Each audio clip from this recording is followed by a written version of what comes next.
Go ahead. Narinig mo na ba yung broken window theory? Kaninong bintana nga ba yan, no? At anong effect niyan sa ating community?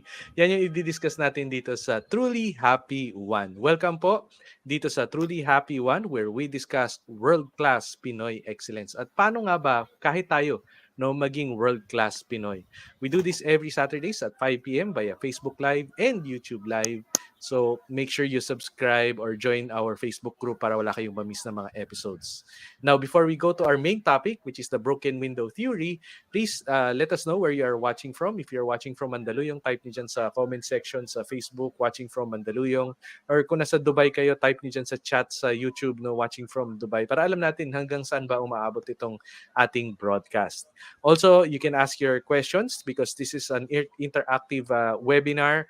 You can type your feedback, type in the chat lang or sa comments. And wag na rin kayo mahiya, please like this video, comment, and kung meron kayong mga friends na sa tingin yung kailangan ng tulong, kailangan ma-encourage, no?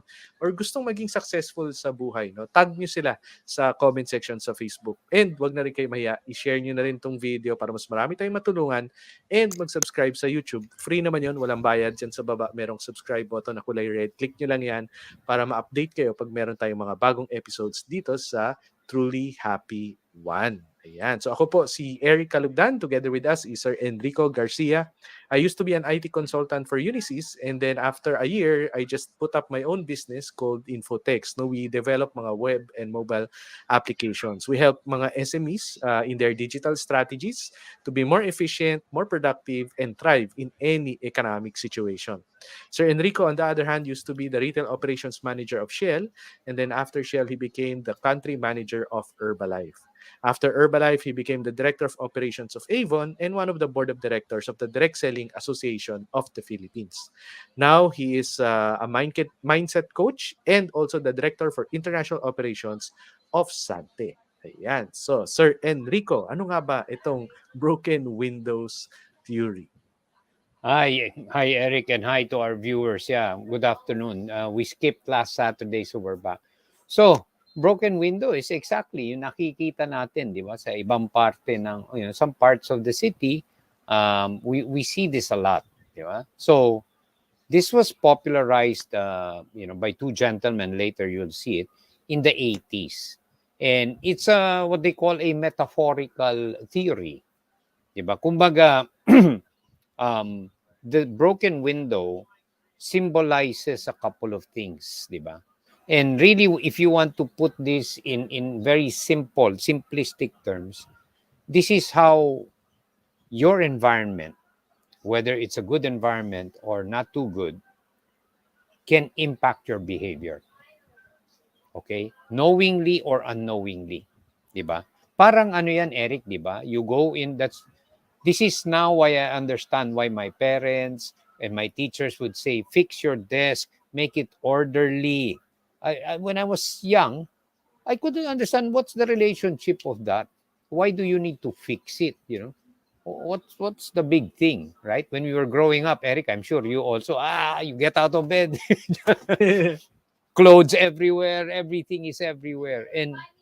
And really, as you begin to understand, and as we've learned, because today there's a lot of concepts that have been proven and that have seemed to work on how your environment impacts your behavior. You can start from your house, right? So a good environment, or even in the corporate setting, an environment of learning, encouragement, good feedback, is does impact the performance of everybody. And you can say the reverse in an environment that's a bit toxic. It's blame game. It's one putting down the other instead of celebrating success, encouraging and working together. Those things eventually impact your behavior as well, right? And to even make it simpler, why is it when we go abroad or other countries where the enforcement is strict, the same person behaves properly, and yet that same person, when they come home here, unfortunately, because of their environment, they start to behave in accordance with what they see and feel in the environment. Does that make sense, Eric? Mhm, mhm. Napansin natin yan, sir, nung pumunta tayo abroad, 'di ba? As a team, iba yung behavior natin kapag nandito sa Pilipinas, tsaka iba yung behavior natin kapag nasa ibang bansa tayo, Correct. 'di ba? So okay, sorry for that long intro. What happened was this became popular in New York, because there are some parts of New York City in Manhattan that are a bit rough, the areas, Mhm. and there was a time when you're talking late 80s even to the 90s, practically the 80s, where the trains had graffiti, that they spray paint, and it's vandalized, vandalism, whether on the train or on the walls, and that's also symptomatic of, it's like a rebellion of some sort, right? It's reflective of the times of what the people are feeling. It's an expression, right? So those times, wow. And I had the privilege of being there within that decade, and it was magulo, ano, you still had, some violence, and some petty crimes, just like you would in any city, okay, any busy city. So when the mayor was trying to put order and, to fix it up, they were inspired by this broken window theory. Okay, now there's debate about this. Some say it's not really, but neither can you also say it has no, sound basis or good that it brought to that project. Sige, let's go to the next slide. So ito yung disorder, 'di ba? Like yung basag na bintana, 'di ba? And then yung graffiti, 'di ba? Kung ganun yung environment mo, 'di ba, Eric? Of course, ultimately your behavior is up to the individual, but by and large, people start to behave that way. Not as orderly, right? It's very easy to understand this, Eric. If you go to a place that's really, very, very clean, very white, your behavior starts to alter also, right? But if you go to a place where it's, full of litter, full of, dirt, and disorder, then you behave accordingly. Okay, so yeah, this is all, kind of simplifying it. So, next slide. So this was coined by Wilson and Killing in 1982. And like I said, metaphorical theory, and that, it was built on that crime and disorder flourish where small problems go unaddressed. Di ba, primo ko sinasabi, the way you do the small things is the way you do everything. Di ba? Kaya nga yung Navy SEALs, nagulat ako na the first thing they do is they fix their bed at about 4:15 a.m. Paggising nila, first thing, first order is fix the bed. And part of that is the training na maaga pa lang you've already accomplished something. So you're mission driven, and orderliness, cleanliness, 'di ba? It sets the tone, 'di ba? And then neglected environments give the impression that no one cares. Tama naman, 'di ba? Correct. I was in Marikina, I think a month ago. We had breakfast in this, oh, beautiful. And I remember Marikina from my early days. Oh my goodness. But today it is unbelievable. The streets and, are so clean. No trash, no litter. And so everybody behaves really. When you're there, you start to behave accordingly. At least, in my opinion, right? And then long-term solutions require community buy-in and collaboration. Yeah, let's take a look at Marikina, 'di ba? Before, ang gulo-gulo, ang daming basura, nakakalat lang. I think it was Bayani Fernando when he became mayor there. He really put order, and it was very simple. Ilabas nyo yung basura nyo, iayos nyo, pipick upin yan. So he was able to do that. And before that, wow, people prior to him, wala, parang ganun lang. Walang vision, walang will, di ba? Kasi nga your environment will really impact, di ba? Your behavior. Lalo ikaw, Eric, where you create, when you're coding, when you're developing, ano, di ba? You fix things. You like to keep things orderly. I remember your office, di ba? Because it does impact. Last slide, and then we'll just talk through it. So the conclusion here is really that the little things matter. Sabi na nga natin, the way you do the small things, the way you do everything, di ba? Exactly. Doon nag-umpisa yun eh. If a window is broken and left unrepaired, people walking will conclude that no one cares and no one is in charge. Yeah, that there's no organization, no governance of whatever sort, di ba? Carelessness implies, parang vulnerability. So, ibig lang sabihin talaga is this whole broken windows theory is pag inayos mo yan, if you fix the broken windows and the environment around the broken windows, not just the window, then you start to have a new behavior generally. You'll always have some individuals, regardless of where they are, do crazy things. But by and large, if you start to do this, and Marikina would be a good example, because now nobody throws there. It is unbelievable how they've. I said, why does it look bare? It's because it's so clean. They don't have trash just lying around. It means there's organization. It means there's good governance. It means they care. Not just the local government, but even the people, the residents. Right? So things are in order. Yun. So how does this impact our businesses? The same, Eric. Diba? Business or in corporations.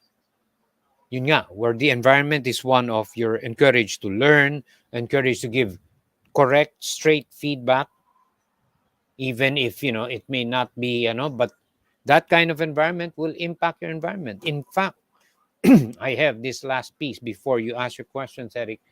I was given a Harvard associate professor wrote a book, and I was lucky enough. He personally gave it to me in the Manila Peninsula. I was working for Avon then.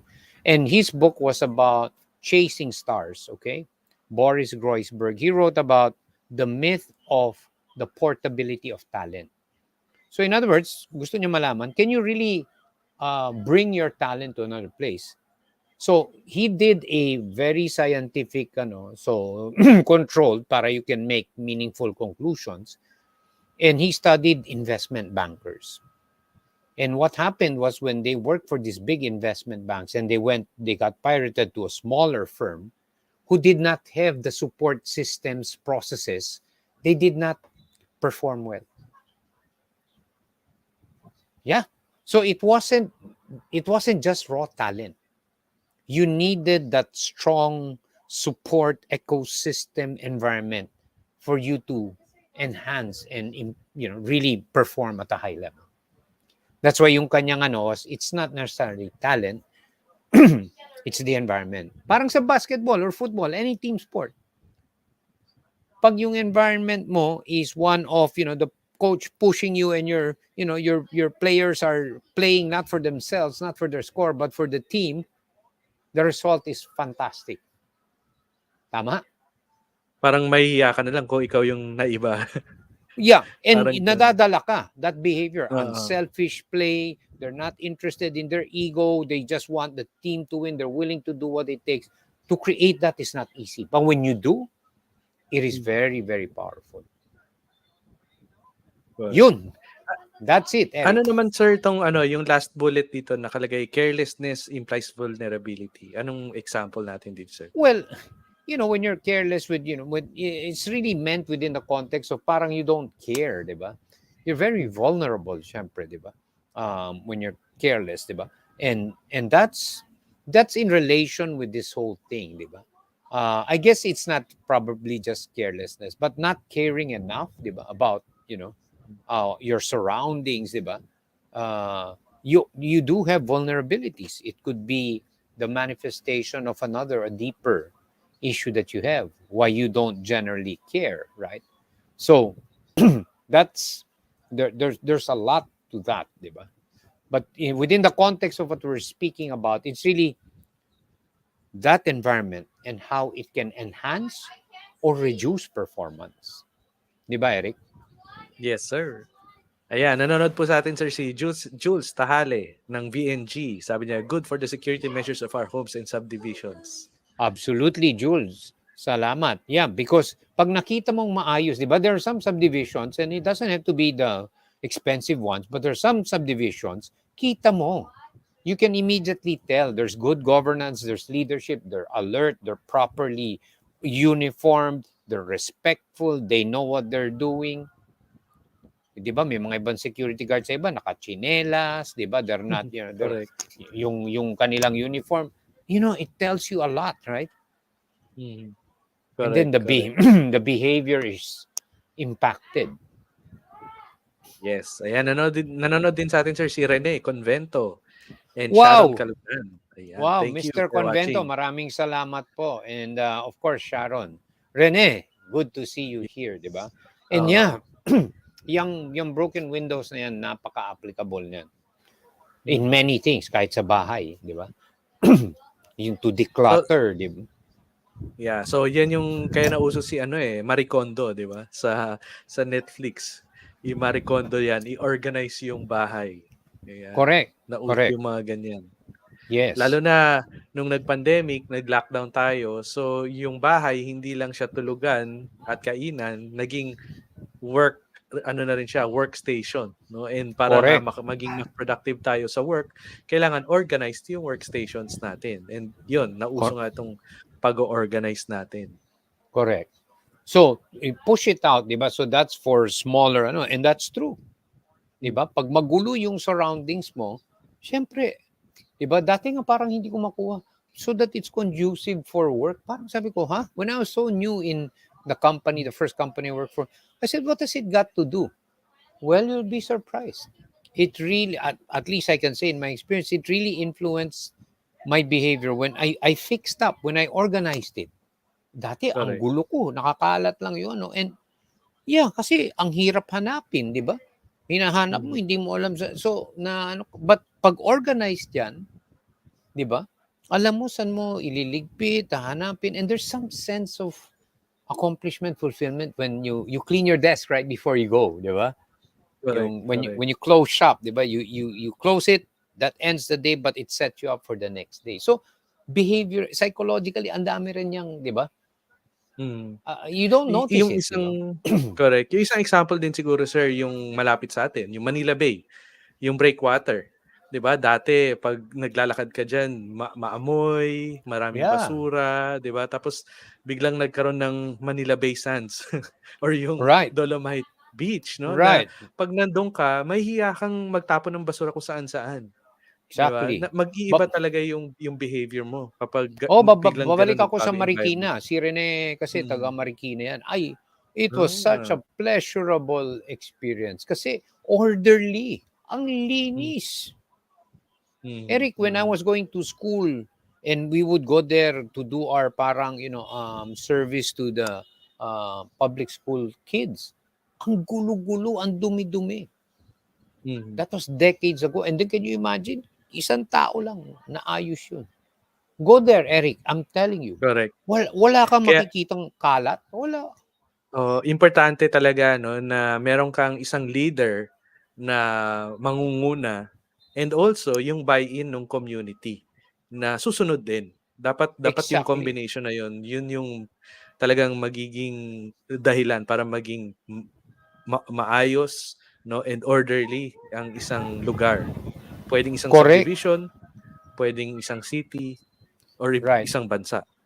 Oo. Eric, nahiya ako kasi alam mo naman yung edad na naman lalabas eh. There was a time, this guy, during, I think in the 70s, ang ginawa niya, he became the parang self-proclaimed police ng Luneta. Okey. I Hindi ko forget na his hindi ko name. inabutan 'yan. Oo, ang gagawin niya, pupunta siya doon. And then, I think he was writing for the newspapers. And he made Okey. it his parang editorial na part of his editorial was para siyang police. Binabantayan niya nagdudumi dun sa park, sa Ah, Luneta. Oh, okey. kasi nga sabi niya ang ganda-ganda ng lugar, 'di ba? Bakit natin i-litter, 'di ba? Hindi natin Correct, pangalagaan, 'di ba? correct, correct. 'Di ba? And as long as name-maintain mo siya na maayos at malinis, mas madali siyang ma-maintain na maayos at malinis. Exactly. Marikina is the Correct. perfect example. You will Yes. really when you see it, oh, ang ganda. It is Correct, amazing correct. what they have done there. The local government is Mhm. orderly, very orderly. And Mm. that Ayan. means, yeah, go ahead. Sabi ni Rene, yes, of course, regular follower. Miss this duo. Interesting topic, very informative, just listening. Ayan, sabi ni Sir Rene Yeah, Convento. salamat Rene. Yeah, kasi taga Marikina, if I remember, yeah. And really, Mm, I am in admiration of that. It's a city now, di ba? So mm. it's amazing what can be done, di ba? I Correct, was really correct. blown away. Eric, can you imagine? Yung main road nila, wala akong makitang basura. Wow. Wala. And to Wala think talaga. na palagi silang naapektuhan kapag may bagyo, 'di ba? Yung Correct. baha Pagbaha. na 'pag binahayan talagang basura kumakalat. Yes. Oo, Pero even when that happens, dun mo makita. They clean up. malinis pa rin, correct. They clean up. Magaling yung clean up nila. Ang galing, ang galing. And Mm, kita mo, lahat sumusunod. Exactly yung sinabi mo. mm. Ikaw mismo, mahiya ka magdumi. Makikita mo kasi, Yes. wow. Exactly, that's how it Correct, impacts your correct. behavior, di ba? Kasi, oh, wow, these people are cleaning and they're not doing their ano. Ay, sino ako to, di ba? Yes, Exactly. correct. Ayan. So, anong tanong natin sa ating audience? What are your takeaways? Ayan, type niyo po dyan sa comment section, no? Or sa chat dyan sa YouTube. Ako, ang aking takeaway is yung environment natin, no? Talagang impacts our behavior or our psychology. Kapag medyo magulo, no? May disorder, may chaos sa ating environment, sa atin psychologically or sa isip din natin parang yun nga no may isip mo na parang nobody cares no so bakit ikaw you will care no so parang ganun ka na rin no? Nagiging disorder ka na rin nagiging disorganized ka na rin so very important na we really make things orderly we can start with our yun nga fixing our bed no or pag kumakain tayo fixing our table 'di ba after eating fixing our plates no and sa office or sa ating workstation fixing everything no saan nakalagay yung mga gadgets dapat yung mga ballpen mga papel hindi siya yung kung saan nakakalat no so if everything is ordered then our mind is ordered then we can focus more which is very important kapag nagtatrabaho tayo no so yun ang aking takeaway so let's fix lahat ng mga kailangang i-fix i-organize lahat ng kailangang i-organize para mas conducive yung ating environment for working and learning no and meron tayong focus sa ating kailangang gawin. Kayo Sir Enrico, ang inyong takeaway. Oh, well, sinabi mo na, and sa akin is really just that, di ba? Understanding that the environment you create will eventually impact your behavior. Now, that could be the wrong way or the right way. Of course, we want it to be the right way. And it doesn't take much. Mhm. It doesn't take much. It's really just, caring about other things other than you and the people around you, right? Kaya Yes, yun yung sa ayan. tanong, yun yung sagot dun sa tanong mo kanina. Kasi ang Mhm. pinaggagalingan nun, Eric, is you care. Not just about Yes, yun yung yourself, importante. but Oo, you other care people. about the environment and other people. Correct. Yes. Ayan. Si Philip ko is also watching us. Thank you, Sir Philip, for watching. Salamat, Philip. Always yan. Yes. Salamat. And sa ating susunod na episode, ang ating topic ay what is metaverse and why bother? So, konting intro sir dito sa ating topic next week. Medyo O interesting 'to. hindi ba ako ata yung wrong person to ano this? Pero kaya ko sinabi yan kasi I've been studying, Eric. So just like, alam naman natin we're constant students and this and love it, hate it is going to be the future. And we're going to talk about it and I think a big contribution here will come from Eric because that's his line but this is actually the world of most the younger generation today, right? And like I said, if you want to remain relevant, this will have a very big impact on how we do things and how our lives are lived. So yun. Yan, exciting. So, metaverse ang ating topic next episode. So, para hindi nyo mamiss yan, make sure that you subscribe. Click yung subscribe button dyan sa baba or join our Facebook group. Yung link dun sa Facebook group natin na siya description nitong video, pinaka last link yon. Click nyo lang yon and join our Facebook group. Ayan. Sabi ni Philip ko, good afternoon po. Good Yes, good afternoon, afternoon, Philip, sir. and thank you Ayan. for always Yes. viewing. Yes, and let's end our episode with our usual panatang makabayan. So itaas po natin ating kanang kamay at bigkasin ang panatang makabayan. Inibig ko ang Pilipinas, aking lupang sinilangan, tahanan ng aking lahi. Kinukupkup ako at tinutulungan upang maging malakas, masipag at marangal. Dahil mahal ko ang Pilipinas, diringgin ko ang payo ng aking mga magulang. Susundin ko ang tuntunin ng lipunan. Tutuparin ko ang tungkulin ng mamayang makabayan, naglilingkod, nag-aaral at nagdarasal ng buong katapatan. Ialay ko ang aking buhay, pangarap at pagsisikap sa bansang Pilipinas. Maraming salamat po and we'll see you again next Saturday.